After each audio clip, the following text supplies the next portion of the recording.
We were discussing the stereochemistry, and now we will move to the second category of stereoisomers, the configurational isomers.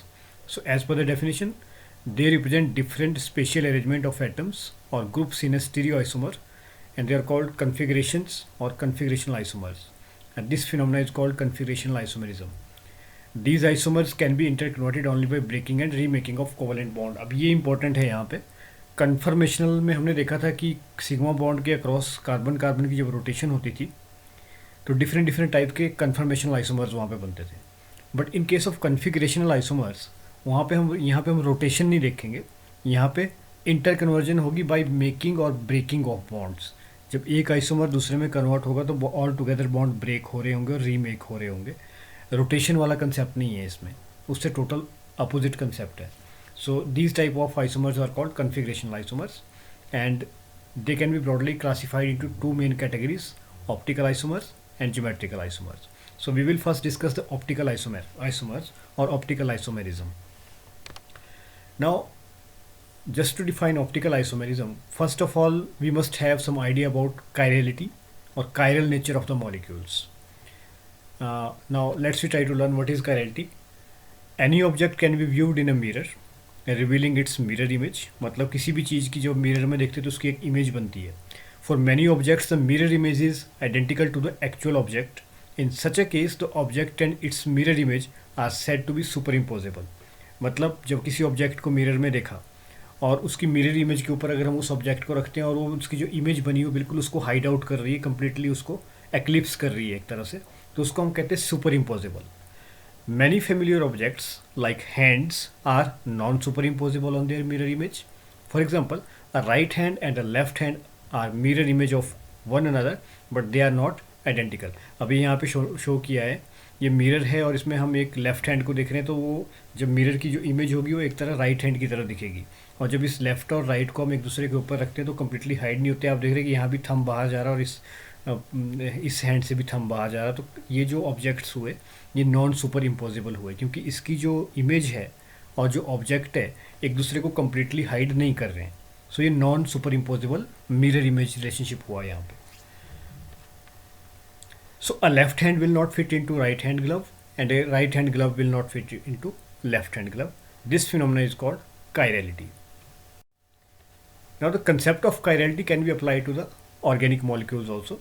So as per the definition, the objects which are non-superimposable on their mirror image are called chiral, and the property of non-superimposability is called chirality. अब ये important है, जब भी chiral की बात होगी, chiral molecules की बात होगी, तो non-superimposability का concept आएगा वहाँ पे. उनकी जो mirror images बनेगी वो एक दूसरे के ऊपर impose नहीं हो रही होंगी, superimpose नहीं हो रही होंगी, एक दूसरे को completely hide नहीं कर रही होंगी वो, like our left hand and right hand. So objects which are superimposable, जिनकी इमेज एक दूसरे को एग्जैक्टली हाइड करेंगी, उनको हम कहते हैं ए कायरल. तो कायरल ऑब्जेक्ट्स क्या हुए और ए कायरल ऑब्जेक्ट्स क्या हुए, उनका डायरेक्ट रिलेशन उसके सुपरइम्पोजेबल और नॉन सुपरइम्पोजेबल होने से होता है. सो कायरल सेंटर, जैसे हमने ये जो कायरलिटी का कंसेप्ट है ये एक यूनिवर्सल कंसेप्ट है, ये किसी भी ऑब्जेक्ट के ऊपर हम अप्लाई कर सकते हैं. तो as far as chiral centers are concern, तो कायरल सेंटर का जो कंसेप्ट है वो हम ऑर्गेनिक मॉलिक्यूल्स के ऊपर अप्लाई करते हैं. Molecules are three-dimensional objects and can therefore be classified as chiral and achiral. Chiral molecules are like hands. They are non-superimposable on their mirror images. And on the other hand, achiral molecules are not like hands. They are superimposable on their mirror image. So the most common source of molecular chirality is the presence of carbon atom bearing 4 different groups. अभी यहाँ पे show करने की कोशिश की है.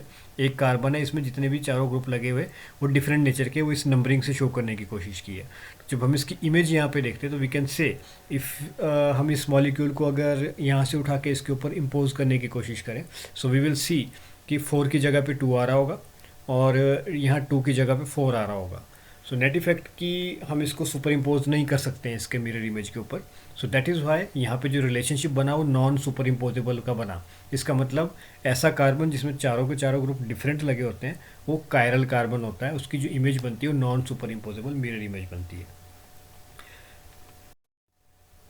This can be shown here. यहाँ आप देख रहे हैं कार्बन और इसमें सारे ग्रुप डिफरेंट लगे हुए. ये मिथाइल ग्रुप है, ब्रोमो है, हाइड्रोक्सिल है और हाइड्रोजन है.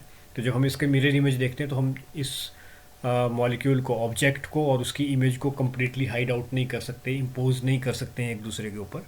सो ये जो रिलेशनशिप बना ये नॉन सुपर इम्पोजिबल का बना। और नॉन सुपर इम्पोजिबल रिलेशनशिप होने से जो मॉलिक्यूल में फिनोमिना निकल के आता है उसको हम कहते हैं एनाइंशोमर्स और एनाइंशोमेरिज्म। So these two compounds are non-superimposable mirror images of each other. Therefore, they represent two different compounds, and these compounds differ from each other only in the spatial arrangement of their atoms. अब हम देख रहे हैं कि molecule का formula same है, but उनकी जो स्पेशियल में, स्पेस में इन्होंने जो अपने आप को एटम्स ने और इनके ग्रुप्स ने जैसे अरेंज करके रखा है वो चीज़ यहाँ पे डिफर कर रही है।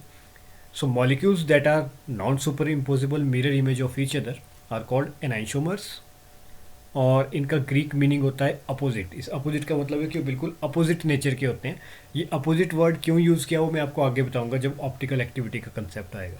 तो अभी के लिए इतना ही कि अगर सुपर इम्पोज नहीं हो रहे, नॉन सुपर इम्पोजिबल है, तो कायरलिटी एग्जिस्ट कर रही है और जो मॉलिक्यूल होंगे वो एनाइसोमेरिज्म शो करेंगे वहाँ पे।